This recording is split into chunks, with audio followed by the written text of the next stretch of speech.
We are talking The Abyssal Spider. This is actually a Taiwanese movie directed by Zhou Qian, who also co-wrote this. Apologies if I've butchered the name there. Now, this movie is a kind of a creature feature about giant crab spiders, if you couldn't have guessed by the title there. It focuses on this this fishing boat, which is populated by its crew, obviously. And it focuses on one particular guy who used to be some type of coast guard, and he was kind of responsible for someone's death, or at least that's how he feels, by being kind of impulsive. And we have this crew, and there's divisions within the crew. We have probably the majority of the crew are actually wanting to do some type of illegal activity to plus their income, whilst the rest of the crew just want to go out there and fish and make the money from that. And that includes, that's basically our good guys, so to speak. So along the way, they encounter this particular kind of area which has been polluted by radioactive dumping. And they also encounter a woman who is adrift somehow on the ocean. But then they encounter giant crab spiders. What'll happen? Well, you have to watch the movie to find out. So let's discuss. So let's talk about, first of all, what works in this movie. I have seen some complaints that the CGI looks quite bad. I don't think that it does. I don't think it looks brilliant all the time. But I've got to be honest with you, I thought some of the CGI in regards to the kind of this crab spider creature, and we see either two or it's the same one, and the second time we see it, it's gone bigger. I'm not quite sure.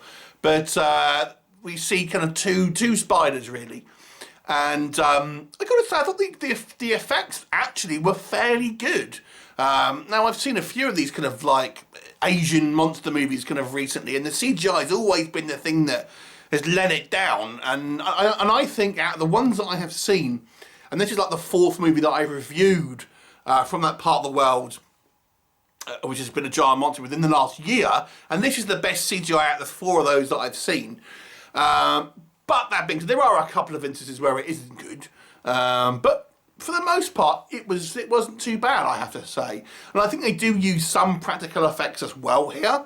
I've got to say as well that the actual location shooting of this kind of boat, I'm assuming they may have shot on an actual boat at least some of the time. Maybe it wasn't on the sea, but I've got to say the location shooting here is pretty good, and we do see external shots of kind of like rafts and things in the water, and this kind of like seafaring adventure gives you that sort of sense of that these guys are kind of isolated and they're alone, and there's no quick escape for them and stuff like that. Now the characters are I'll say this about the characters on a positive scope. It's easy to know who to cheer for in this one because the characters are very broad. And we'll come on to that again. But it does give you the good guys and the bad guys on this ship. I mean, there's a clear division. But you know who to cheer for, and they're kind of, you like our good guys. They seem like, stand up and honourable and heroic and everything like that. So kind of the movie makes it pretty easy for getting you to kind of cheer for the right people and stuff like that, and then boo hiss for the bad guys when they ultimately end up meeting a grisly fate. I think the actual cinematography here was very good. I enjoyed the kind of like the thing, the camera setup, the lighting, I thought that was quite strong. And actually, we do have some quite dynamic sequences here that I feel really kind of amp up the drama, and it's fantastically lit at times, and it's always really, even when we don't get to the kind of the crab creatures, it still quite has this kind of like a foreboding atmosphere in it, because just the kind of the wide ocean is dangerous enough. Then we have this conceit with it where we have two factions within the ship itself. So it's still, even without monsters, it still has a kind of a scary and oppressive kind of feel to it. Okay, but what doesn't work? This movie, okay, so we've seen monster movies leave the monster to the end plenty of times, and this one kind of does it. We do have a smaller monster attack in the middle, but for the most part, the main monster here attack is at the end. That is somewhat of a classic style way these films develop. The difference is with this one is the movie isn't about the creatures. They just turn up. The movie is that these guys are on a shipping route anyway, but the movie's more about these two factions within this ship, but then we just have two random monster attacks that aren't really connected to the story as a whole. They're just there, if that makes sense. So when I say the formula of saving the monster until the end of the movie is something we've seen multiple times, the difference is that in those type of films, normally speaking, it's always about the monster, and then it's just kind of leading up to that point because it's about finding out what's happened and the circumstances that have led it to there. This one, that's barely in it. I mean, there's toxic dumping. That must be where they're from. That's all you'll get. The actual story isn't about the monsters. It's not. They just happen to turn up twice in the film. So when you watch this film, if you are wanting to watch it for monsters, even though they're not in it a lot, let's say we really have two instances where we see it, but the rest of the film, which is kind of like 85% of it, isn't anything to do with it. It's nothing to do with it. The what we see on screen, the dialogue, the story, is nothing to do with the monsters. It's just about the political rivalries almost between these two different kind of like factions within this ship. Here's the other problem with that. It's so melodramatic. Oh my God. Oh my God! To make the point, it's just over like melodramatic. Everyone here seems to kind of be massively overacting, but it's also the way it's written. So it's written to be like super melodramatic, where everyone's kind of like going, oh no!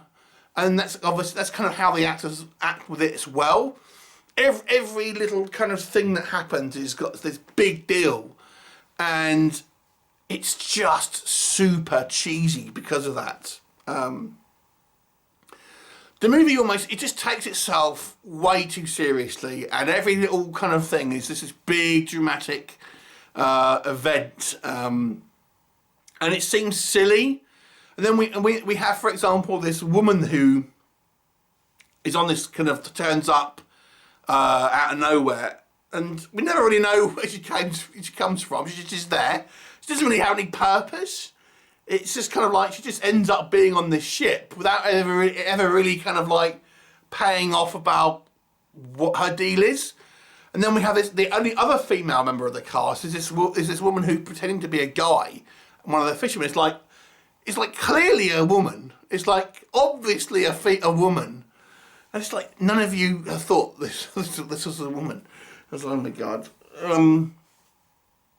The CGI, as I've said, I think there are a couple of instances, yes, where it's not particularly good, but the CGI worked for the most part. But there are one or two scenes where it kind of didn't work for me. So I've got to say, this movie, it didn't really hold my interest. I mean, at the time that we have our final conflict, and let me be clear, this movie's art shows you these huge kaiju-sized scorpions. That is not what happens. The first one is about the size of a dog. The second one is about the size of a cow. So they're big, but they're not kaiju size. But you're so checked out with it because you're just watching people bicker and kind of like bully each other, and it's so over the top. I mean, people are so over exaggerated in their kind of like their little dramas they have of each other. You just don't care. The time the monsters roll around, you simply don't care. The characters are so broad, they just seem like caricatures. You know, they just don't seem like real people because the characters are written to be so broad. Now, this being obviously a film from Taiwan, it could well be, cultural differences where that's the style of filmmaking that they have over there, or it tends to be more like that. And maybe someone from the UK isn't used to it, and, used to seeing stuff from America or the UK and stuff, and it could be that. But from my eyes, this is how I view it. It's just, it's a load of melodrama with a couple of monster attacks. Weird. So the monster attacks weren't so bad, but even then, even then I don't really know what some of the characters were doing in certain times. They seem to have these little kind of conversations with each other, and it's just like, I don't really get what you're supposed to be doing here, and because it's a little bit of a mess, this movie, I've got to be honest with you. I'll give it a 4 out of 10. Have you seen it? What did you think of it? Leave me a comment and I'll look forward to seeing you next time. Bye for now.